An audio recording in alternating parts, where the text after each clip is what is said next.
Breaking news, 5 Guarani 6x6 armor personnel carrier dumating na sa Pilipinas. China gulat na gulat sa ginawa ng Brazil. Samantala, bagong Pilipinas serbisyo pair na mahagi umano ng tulong sa Mindoro kasama umano si House Speaker Martin Romualdez. Ito ang atin tututukan ngayong araw na ito. Saglit lang ito mga kababayan, kaya humanap na ng pwesto. Tara na, umpisahan na natin ito.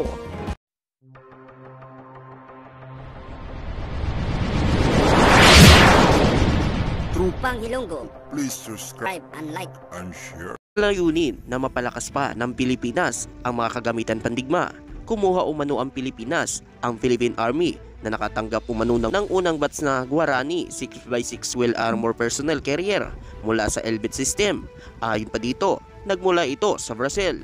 Ang kontratang ito para dito ay nagkahalaga umano na halos 46 milyon at inaasahan umano na tatagal ng 3 taon. Ang mga Guarani 6x6 ay gawa sa Brazil at binigay ito sa Iveco Latin America sa Elbit System. Good news po ito mga kababayan. Muli na naman nadagdagan ang puwersa ng bansang Pilipinas. 5 Guarani 6x6 Armor Personnel Carrier ang dumating sa Pilipinas. Ayon pa nga umano sa nakalat nating impormasyon, ang Guarani 6x6 Armor Personnel Carrier ay isang sasakyang pandigma na nagtataglay ng iba't ibang kakayahan. At ayon pa dito, ang Guarani Armor Personnel Carrier ay dinisenyo upang magbigay ng proteksyon laban sa bala at iba pang mga panganib laban. Ito ay ballistic protection na nagbibigay ng seguridad sa mga tauhan sa loob ng sasakyan. At ayon pa dito, ang Guarani Armor Personnel Carrier ay may kakayahan umanong maglakbay sa iba't ibang uri ng lupa at klima. Ito ay may mga gulong na pang 6 na mga gulong na nagbibigay umano ng magandang pagkakabalanse at pagganap sa iba't ibang kondisyon ng daan. At ayon pa dito, ay may kakayahan din ito maglulan sa tubig. Ito ay maaaring umano mag-operate sa mga ilog, lawa at ibang pang mapanirang lugar na may tubig. Ayon pa nga rito, may kakayahan din umano ito magtransporta ng mga sundalo o tropa. Ito ay may sapat umano na espasyo sa loob para sa mga pasahero at mga kagamitan ng militar. At ayon pa nga rito, ang Guarani ay maaaring umano magkaroon ng iba't ibang mga armas tulad ng makina, ng baril, rocket launcher at iba pang mga armas na depensa. Ito ay nagbibigay umano ng kakayahan na maglaban sa mga kaaway. Ayon pa nga umano sa nakalat nating impormasyon, layunin umano ng Pilipinas sa pagbili ng Guarani 6x6 Armor Personnel Carrier ay upang mapabuti ang kakayahan at kapasidad ng Philippine Army sa pagharap umano ng seguridad at depensa ng bansa. At ayon pa dito, ang mga pagbili umano ng modernong sasakyan tulad ng Guarani Armor Personnel at Carrier ay bahagi ng pagsisikap ng Pilipinas na maipatupad ang programa ng modernisasyon ng kanilang hukbong sandatahan. Ito ay naglalayon umano mapabuti ang kakayahan ng mga sundalo sa pagharap sa mga modernong hamon at seguridad. At ayon pa dito, ang pagkakaroon ng mga sasakyang pandigma tulad ng Guarani Armor Personnel Carrier ay naglalayon umano mapakas ang bansa sa seguridad ng Pilipinas. Ito ay nagbibigay umano ng kakayahan sa Philippine Army na maipagtanggol ang bansa laban sa mga banta at mga armadong puwersa. Dagdag pa nga rito, ang mga Guarani Armor Personnel Carrier ay hindi lamang ginagamit sa mga labanan, kundi maaari din itong gamitin sa mga misyon at disaster response. Ang mga ito ay maaaring magamit sa pagresponde sa mga kalamidad at pagtulong sa mga apektadong komunidad. At ayon pa dito, nagbibigay ng mas malaking mobility sa mga sundalo. Ito ay may kakayahan maglakbay sa iba't ibang uri ng lupa at klima na nagbibigay ng mas malawak na sakop at kakayahan sa mga operasyon ng militar. At ayon pa dito, nagkakaroon ng mga modernong sasakyan pandigma tulad ng Guarani ay nagpapalakas ng depensa at teritoryo ng Pilipinas. Ito ay nagbibigay ng kakayahan ng Philippine Army na maipagtanggol ang mga teritoryo ng bansa laban sa mga mapanirang puwersa.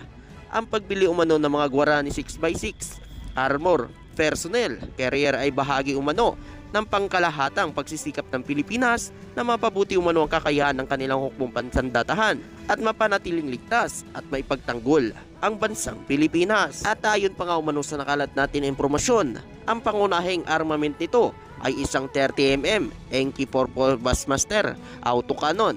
Kasama rin dito ang mga smoke grenade, launcher, infrared thermal at night vision na mga electronic ng tanawin. Nagtatampok din ang mga sasakyan na linman sa isang remote control na nagpapatatag umano ng Remax turret o isang armor manual na Reman turret. Ang Guarani ay may operational na range 370 milya at 600 kilometro ang maaaring umabot sa pinakamataas na bilis na 60 milya at 100 kilometro kada oras gamit lamang ang 383 lakas kabayo nitong Iveco. So kababayan, ano ang masasabi mo at makukomento mo dito? At sa iba pang mga balita, unahan umano ni House Speaker Martin Romualdez ang pamamahagi ng tulong sa mga mamamayan sa Mindoro sa pamamagitan umano ng mga scholar, livelihood assistant at naglaan din siya ng halos 23 milyon na tulong para sa mahigit 7,000 na residente ng Oriental Mindoro. Layunin ng tulong na ito ay upang makatulong sa mga mamamayan na maabot ang kanilang mga pangangailangan at mapalakas ang kanilang kabuhayan. At ayon pa nga rito, merong kabuuan 1.2 bilyon halaga ng cash aid serbisyo ang naipamahagi sa Oriental Mindoro sa ginanap ng bagong Pilipinas Servisyo Fair sa Calapan City noong weekend.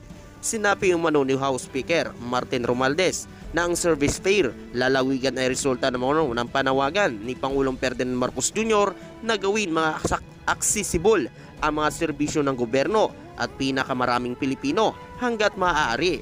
Ito ang pangako ni Pangulong Ferdinand Marcos Jr. Patuloy tayong mag-iikot para magbigay ng tulong hanggang sa marating natin ang lahat na sulok ng Pilipinas. Ayon pa dito, ang bagong Pilipinas Servisyo Fair ay 42 na ahensya ng gobyerno ay nagbibigay umano ng 265 na serbisyo ng gobyerno sa 50,000 na benepisyaryo ng lalawigan na nagkakahalaga umano ito ng 1.2 bilyon kabilang na umano ang 278 milyon cash aid.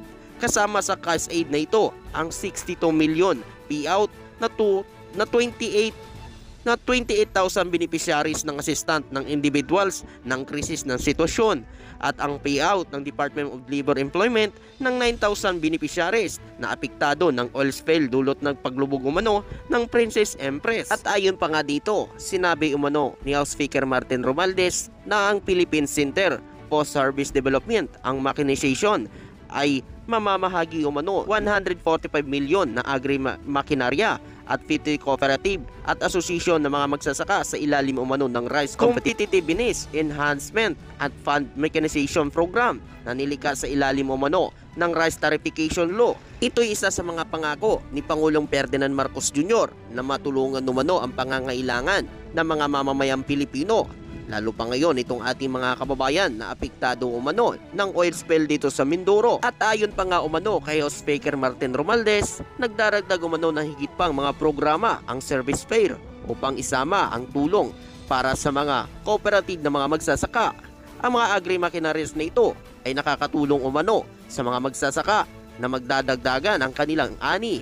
Ayon pa kay House Speaker Martin Romualdez, pinangunahan din niya ang paglulunsad ng cash rice distribution card program ng Oriental Mindoro kung saan 2,000 residente ang nakatanggap umano ng 1,000 cash aid at 1,000 naman pambili na 25 kilo na sako ng bigas.